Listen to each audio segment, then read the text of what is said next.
আসসালামু আলাইকুম আপুরা, সন্ধ্যার দিকে রান্না করতে চলে আসলাম। ঠিক আছে, এখন রান্না করতেছি সিলেটি স্টাইলে শুটকি দিয়া লতি দিয়া, মানে লতি দিয়া শুটকি দিয়া ঝুল রান্না করতেছি। লতির ঝুল ঝুল করে, কারণ আমাদের কুমিল্লা মানুষ একটু লতি বা অনেক অঞ্চলে দেখি লতিটা একটু ভাজা ভাজা রান্না করে। আমিও প্রায় সময় রান্না করি, আমার ভিডিওতে দেখবেন জানি মানে সচরাচর এইভাবে রান্না করা। সিলেটে সেদিচ্ছি লতি অনেকেই কিছু কিছু মানুষের লতির একটু শুটকি ঝুল করে রান্না করে, শুটকি শিরা বলে যে এইভাবে লতি রান্না করতেছি। আজকে শুক্রবার দিন দুপুরবেলা ডাল রান্না করা হয়েছিল, কয়েল পাখি ভুনা করা হয়েছিল।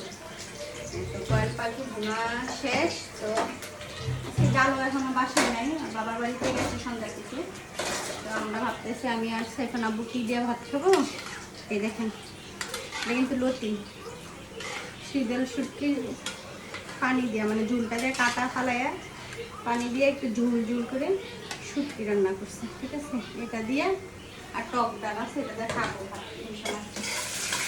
তারা কিন্তু তেল ছাড়া রান্না করে, আমার কিন্তু তেল রসুন লাল করতেছি, পেঁয়াজ লাল করে এখানে দিয়ে দিব।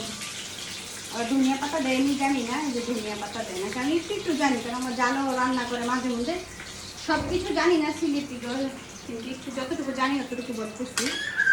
তা আমি আমার মতন করে তারার মতন একটু ট্রাই করছি করে, আবার আমার মতন করে একটু ধনিয়া পাতা দিতেছি, পেঁয়াজ লাল করে একটু তেল দিতেছি। তেল ছাড়া আবার খাইতে কিরকম লাগবো ভাবতেছি, একটু তেল দিই। তাদের মতন হবে না, কারণ তার যার যার দেশের রান্না তারাই একটু ভালো পারে। ঠিক আছে, আর তারপর ট্রাই করছি যে এইভাবে রান্না করি। সবসময় তেল দিয়ে ভুনা ভুনা করে খাই লতি, এইভাবে রান্না করে খাই। এইভাবে রান্না করলাম, দেখি একটু টেস্ট করে লবণটা টেস্ট করি। মানে প্রায় লবণ কম বেশ হইয়া যায়, আর ভিডিও করতে যায় যদি ইয়ে করতে যায় না, তারপর মাঝে মধ্যে ভুল টুটেও হইয়া যায়। আর এমনি ভুল হয় যখন ছেলে মেয়ে জ্বালাতন করে, বেশি একটু লবণটা কম লাগতেছে, একটু লবণ দিয়ে দিই।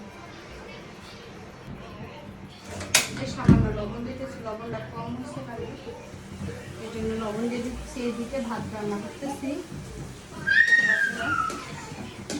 আজকে বিকাল দিকে একটু ঘুমাইছিলাম, শরীরটা ভালো লাগতেছিল না, এই জন্য একটু ঘুমাইছি। 2-3 দিন আমার একটু বেশি ঘর পরিষ্কার করছি। আজকে বিকালে কথা ছিল সাইকেল, তখন একটু বাইরে যাব, কিন্তু ভালো লাগে না, এটা যায়নি, ঘুমাইছিলাম সাইকেলকে নিয়ে। সাফওয়ান ঘুমানে, সাফওয়ান কতক্ষণ পর পরে বাইরে না করতে হয়, কান্না করতেছে, আম্মু আসো বাইরে যাই বাইরে যাই। বাট আমি আর সাইফান এত ঘুমাইতেছি না। যাই হোক, সন্ধ্যাবেলা একটু বাইরে গেছি, সাইফানে একটা 99 নিয়ে গেছি, সাইফান একটা জিনিস কিনতে চেয়েছে তার জন্য। যাই হোক, তারপরে বাইরে থেকে এসে আবার রান্না বসে গেছি। তারপর সাইফান তো সারা রুম এলোমেলো করে ফেলছে, এখন এইগুলো ঝাড়ু টাড়ু দিয়ে গুছাবো। যে ভাবলাম যে আজকে শুটকি রান্না করতেছি লতি, একটু আপনাদের সাথে শেয়ার করি। আমার ভিডিওগুলো ভালো লাগলে ভালো মন্দ কমেন্ট করে যাবেন। ঠিক আছে, ভালো থাকবেন সবাই, আল্লাহ হাফেজ।